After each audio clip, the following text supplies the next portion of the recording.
Hello guys and welcome to manual education. So this video is very important for all the MBA aspirants जो कि CAT 2024 लिख कर आए हैं and they targeting top 20 school. तो आज हम ऐसे ही 20 स्कूल के बारे में बात करने वाले हैं। NIBM Pune, a college built by RBI reserve bank of India. तो इस कॉलेज के फॉर्म्स जो हैं वो आउट हो चुके हैं। अगर आप इस कॉलेज को टारगेट कर रहे हो, बैंकिंग एंड फाइनेंस में आपका इंटरेस्ट है, तो इसके फॉर्म्स आउट हो चुके हैं, आप जाकर भर देना। इस वीडियो में हम बात करने वाले हैं कंप्लीट इस कॉलेज के बारे में, इसकी एलिजिबिलिटी क्राइटेरिया, सिलेक्शन प्रोसेस, क्या आपकी डेट्स होने वाली है फॉर्म्स की, सो दैट उसके पहले आप इनके फॉर्म्स फिलअप कर लो, कैसा फ़ीस स्ट्रक्चर है और कैसे प्लेसमेंट्स आपको देखने को मिलते हैं इस कॉलेज की तरफ से। सो अगर आप कैट लिख कर आए हो या अपकमिंग MBA एंट्रेंस लिखने की सोच रहे हो तो ये वीडियो आपके लिए बहुत ज़्यादा इंपॉर्टेंट होने वाला है। Stay tune with me till the end.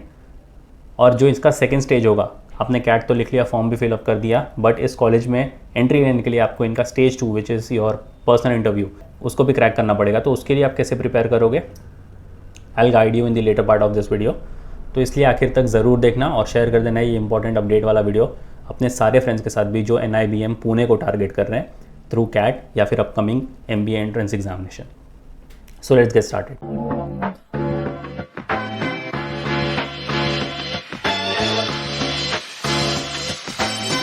तो सबसे पहले एक ओवरव्यू ले लेते हैं। The national institute of bank management NIBM was established in 1969 by RBI, Reserve Bank of India, in consultation with the Government of India as an autonomous apex institution for research, training, education and consultancy in the bank management. So it is mandate to play a proactive role as a think tank of the nation's banking system. तो अगर आप banking या फिर financial services में ज़रा सा भी inclined हो, इस कॉलेज को डेफिनेटली कंसिडर कर लो आप जाने के लिए। ये आपके लिए एक हेवन होने वाला है because it is established bye RBI। तो आप खुद ही सोच सकते हो आपको यहाँ से कितना अच्छा फ्यूचर देखने को मिलेगा। और इनका करिकुलम भी जो है वही उसी हिसाब से डिज़ाइंड है, आपको पढ़ने में भी काफ़ी मज़ा आएगा। तो डेफिनेटली अगर आप इस बैंकिंग एंड फाइनेंशियल सर्विसेज के लिए इंक्लाइंड हो, आप इसको कंसिडर कर सकते हो। अब बात करते हैं इनके फ्लैगशिप प्रोग्राम की, which is PGDM in banking and financial service. So it is a 2-year PGDM program and is designed to be a contemporary, rigorous and innovative program for management education in banking and finance aid. This course provides a thorough grounding in foundational subjects, imparts advanced training on analytical skills, builds a holistic perspective on the financial services industry. आप इस college को देख सकते हो। अगर आप इस college के नियर बाय कहीं हो तो जाकर इसको विजिट भी कर लो, talk to the students studying over there. अगर आपकी एलुमनाई से बात होती है इस कॉलेज के, बहुत ही अच्छी चीज़ है, आपको बहुत सारे इंसाइट्स मिलेंगे इस कॉलेज के बारे में। तो इस कॉलेज को अगर हो सकता है एक बार विजिट करके देख लो, काफ़ी अच्छा कैंपस भी आपको देखने को मिलेगा और एम्बियंस, इसका इंफ्रास्ट्रक्चर भी आपको काफ़ी अच्छा देखने को मिलेगा। Talking about the eligibility criteria, काफ़ी सिंपल सी एलिजिबिलिटी क्राइटेरिया इसकी। Candidates with minimum 50% in graduation from a recognised university, 45% marks अगर आप रिजर्व कैटेगरी से बिलोंग करते हो। और स्कोर्स के साथ जो आप इसमें एंट्री ले सकते हो वो है कैट। अगर आपने 2024 का कैट लिखा हुआ है, अगर आप जैट लिखने वाले हो 2025, CMAT 2025, अगर आपने GMAT लिखा हुआ है या GRE लिखा हुआ है, तो आप मल्टीपल एग्जामिनेशंस के साथ इसको टारगेट कर सकते हो। फिलहाल बात करते हैं कैट की, क्योंकि कैट आपके कंडक्ट हो चुके हैं एग्ज़ाम्स, इसके सिर्फ रिजल्ट्स आने बाकी हैं। तो अगर आपको ऐसा लग रहा है कि आप कहीं ना कहीं 99+ का जो परसेंटाइल है वो हिट कर लोगे, तो आप इसका फॉर्म भर सकते हो। अगर आप CMAT के थ्रू जाना चाहते हो या जैट के थ्रू जाना चाहते हो तो भी आप इसका फॉर्म फिलअप कर सकते हो। जैसे आपके बाद में स्कोर्स आएंगे आप इसको अपडेट कर देना। आई होप एलिजिबिलिटी क्राइटेरिया आपकी क्लियर है। अगर फिर भी कोई डाउट है you can write in the comment section. अब बात करते हैं इनके सिलेक्शन प्रोसेस की। So the selection process of candidates for admission will be based on scores arrived at in the screening process. फिर होगा आपका पर्सनल इंटरव्यू, ये होगा आपका stage 2 oral communication test which is OCT। आपका एकेडमिक परफॉर्मेंस को भी देखा जाएगा यहाँ पर। अगर आपने कोई एक्स्ट्रा करिकुलर एक्टिविटीज़ में पार्ट लिया है या फिर कोई रेलिवेंट वर्क एक्सपीरियंस है तो वो हैंडी चीज़ है।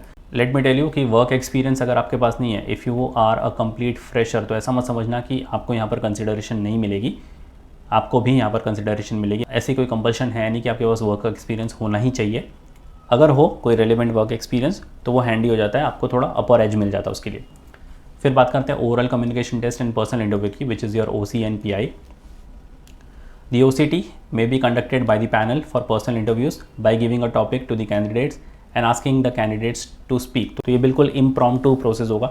आपको एक टॉपिक दे दिया जाएगा और कुछ टाइम आपको मिल जाएगा उसके ऊपर सोचने के लिए, and then you have to speak it in front of the panel. फिर आपकी एकेडमिक परफॉर्मेंस को यहाँ पर देखा जाएगा। Average of marks secured by the candidates in SSC and HSC may be considered for assessing the academic performance. तो आपके 10th, आपका 12th एंड आपका ग्रेजुएशन, तीनों में आपने काफ़ी अच्छा परफॉर्म किया होना चाहिए। अगर आपने नहीं भी किया, अगर आपके पास कोई एक्स्ट्रा करिकुलर एक्टिविटीज़ हैं तो भी आप यहाँ पर अपने आप को कंसिडर कर सकते हो कि एक चांस आप ले सकते हो यहाँ पर सिलेक्शन प्रोसेस में। अब इन्होंने कुछ थ्रेशोल्ड दिए हुए हैं। तो थ्रेशोल्ड मतलब क्या होगा कि आपके मिनिमम कट ऑफ है। अब ये बिल्कुल मिनिमम कट ऑफ है and it goes across the examination. तो आप कैट, सैट, सी मैट, GRE, GMAT जो भी एग्ज़ाम लिख कर आ रहे हो, तो ये आपके बिल्कुल बेयर मिनिमम कट ऑफ होंगे। इसको फाइनल कट ऑफ मत समझना। अगर आप सोचोगे कि कैट में आपके सिर्फ 75% टाइल आ चुके हैं तो भी आप इस कॉलेज में एडमिशन ले सकते हो, ऐसा नहीं है। आपको हमेशा से एम ज़्यादा ही करना है। 95 to 99 के बीच में अगर आप लेके आते हो तो बिल्कुल हैसल फ्री इसमें आपका एडमिशन हो जाएगा। तो थ्रेशोल्ड है जनरल के लिए 75, NC-OBC के लिए 65, SC के लिए 60, ST के लिए 50, PWD के लिए 50 और EWS के लिए 65। So the indicative threshold has been given for comparison purpose only. तो ये इन्होंने मेंशन किया है इनकी ऑफिशियल वेबसाइट पे कि ये सिर्फ कंपैरिजन पर्पस के लिए है, ये फाइनल आपके थ्रेशोल्ड नहीं है, फाइनल कट ऑफ नहीं है। नेक्स्ट देखते हैं वेटेज। अब ये सारा आपका सिलेक्शन प्रोसेस का पार्ट है कि आपके वेटेज कैसे डिस्ट्रीब्यूट होंगे। तो जो भी आपने एंट्रेंस लिखे हुए हैं, कैट, जैट, सी मैट या GMAT, GRE, उसके स्कोर्स को मिलता है 35% of the weightage. Academic performance उसको मिलता है 25% of the weightage. Oral communication test को मिलता है 10%। पर्सनल इंटरव्यू को मिलता है 25%। तो ये 3 जो स्टेज हैं आपके एंट्रेंस एग्ज़ाम, आपका एकेडमिक परफॉर्मेंस और आपका पर्सनल इंटरव्यू, ये तीनों ही बहुत इंपॉर्टेंट स्टेज है। ये 2 स्टेज तो आपके क्लियर हो जाएंगे, बट पर्सनल इंटरव्यू में आपको बहुत मेहनत करनी पड़ेगी। कैसे आप प्रिपेयर करोगे, I will guide you in the latter part of this video. और अगर आपके पास कोई एक्स्ट्रा करिकुलर एक्टिविटीज़ हैं, स्पोर्ट्स में आपने कोई पार्ट लिया हुआ है या आपके पास कोई रेलिवेंट वर्क एक्सपीरियंस है, उसको मिलते हैं 5% of the weightage. The oral communication test and personal interview will be conducted online. अब फीस स्ट्रक्चर की बात कर लेते हैं। सो एकेडमिक फ़ीस जो होगी आपकी, फर्स्ट ईयर 6,86,000, सेकेंड ईयर भी 6,86,000 होगी। तो टोटल आप मिलाकर 2 साल में 16 लाख का आपका यहाँ पर इन्वेस्टमेंट होगा। तो take it as an investment because यहाँ से आपको रिटर्न्स काफ़ी अच्छे देखने को मिलते हैं and a college by RBI, तो आपको डेफिनेटली यहाँ से आपका फ्यूचर भी काफ़ी अच्छा देखने को मिलेगा। The above fees does not include any mess charges, तो ये आपको अलग से बेयर करना पड़ेगा। And talking about the placements, तो पहले बैच प्रोफाइल को समझ लेते हैं। बैच साइज़ है 130, एवरेज एज जो है वो है 22.9, 31 फीमेल है एंड 99 मेल्स है। एवरेज वर्क एक्सपीरियंस 19.7 मंथ्स का है। 0 to 12 आप देख सकते हो 42.1% ऑफ द बैच, तो यानी फ्रेशर से लेकर 1 साल के वर्क एक्सपीरियंस तक। तो यहाँ पर फ्रेशर्स को भी अच्छा खासा मौका मिलता है। 12 to 24 मंथ्स 31.6% और मोर देन 24 मंथ्स 26.3%। अब बात करते हैं प्लेसमेंट्स की। तो सबसे पहले टॉप 75% ऑफ द बैच को मिले थे 15.44 LPA, top 50% of the batch को मिलेंगे 17.12, टॉप 25% ऑफ द बैच को मिले 19.04, टॉप 10% ऑफ द बैच को मिले 23.30। 40+ रिक्रूटर्स थे, 100% स्टूडेंट्स इनके प्लेस्ड हो चुके हैं एंड 16 को PPOs मिल चुके हैं। लोएस्ट पैकेज 10 लाख का, आपका इन्वेस्टमेंट कितना है 16 लाख का, तो नियर अबाउट 2 साल में आप कवर कर लोगे इसको। एवरेज 14.23, अगेन 16 लाख के बदले आपको 14.23 which is not bad. Median 15 lakh, again 16 के सामने आपको 15 मिल रहा है, again a very good package. और हाईएस्ट पैकेज जो है वो है 26.51 LPA का। So you can consider going into this college. ज़रा सा भी अगर आपको इंटरेस्ट है बैंकिंग एंड फाइनेंस में, इसका फॉर्म आप भर दो। And these are the recruiters जो कि आपको इन कैंपस रिक्रूट करने वाले हैं। तो ये तो बात रही NIBM पुणे की और उसके फॉर्म की और इनके सिलेक्शन प्रोसेस की। स्टेज 1 तो आप क्लियर कर लोगे। स्टेज 2 में बहुत आपको मेहनत करनी पड़ेगी। जितना इंपॉर्टेंट आपका स्टेज 1 था उतना इंपॉर्टेंट आपका स्टेज 2 भी है, विच is your personal interview round. उसको आपको टैकल करना आना चाहिए। अगर उसको आप क्लियर नहीं कर पाते, you will not be a part of NIBM Pune eventually. So उसको आप कैसे प्रिपेयर करोगे? For that we have launch the programs. Allow me to take you to the official website of Manya Education and guide you about the program, जो कि आपके बहुत benefit होने वाला है। Alright, so just head to the official website of Manya education.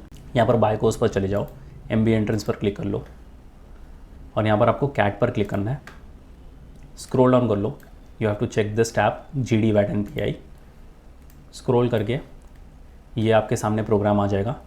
View details पर click कर लो। इसके अंदर मिलते हैं आपको 5 लाइव सेशंस, लाइव जीडी और 1-to-1 इंटरव्यू सेशंस होते हैं आपके। जीडी तो इसमें है नहीं फिलहाल आपके सिलेक्शन प्रोसेस में, बट येस आपको 1-to-1 इंटरव्यू सेशंस मिलते हैं जहाँ पर आपको बताया जाएगा कि इंटरव्यूज़ को कैसे क्रैक करना है, क्या एक्सपेक्ट कर सकते हो टॉपिक्स आप आपके पीआई के लिए, एंड फीडबैक भी आपको मिलेगा सो दैट जो भी गलती आप मॉक इंटरव्यू में कर रहे हो वो एक्चुअल इंटरव्यू में ना करो, वरना आप एक सीट लूज़ कर बैठोगे NIBM पुणे जैसे कॉलेज में।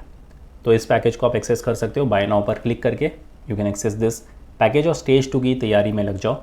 अगर आप कैट लिख कर इसको फिल करना चाहते हो तो स्टेज 2 की प्रिपरेशन स्टार्ट कर दो। अगर आप CMAT या ZAT लिख कर देखना चाहते हो फिर भी आपको स्टेज 2 तो देना ही पड़ेगा। तो बहुत इंपॉर्टेंट स्टेज है, इसकी प्रिपरेशन में अभी से लग जाओ। तो इस प्रोग्राम का डायरेक्ट लिंक आपको डिस्क्रिप्शन बॉक्स में मिल जाएगा, चेक करना मत भूलना। So yes guys, that was pretty much it for the video. कोई भी डाउट एंड क्वेरी है you can write down in the comment section. Next video कौन से टॉपिक पर देखना चाहते हो you can write down in the comment section too. And if you want to start your preparations for CAT 2025-26 या फिर non cat examinations के लिए you can visit a centres. अगर आप मुंबई से बिलोंग करते हो वसई, दादर, अंधेरी, थाने, बोरीवली आप विजिट कर सकते हो। अगर आप पुणे से बिलोंग करते हो you can visit a centre, you can call on this number 8484091632। अगर आप मुंबई, पुणे, महाराष्ट्र से बिलोंग नहीं करते, still want to join us for pan India level live class online session के लिए, you can contact our number 8828581455. So as guys, that was pretty much it for the video, and until then I'll see you in the next one.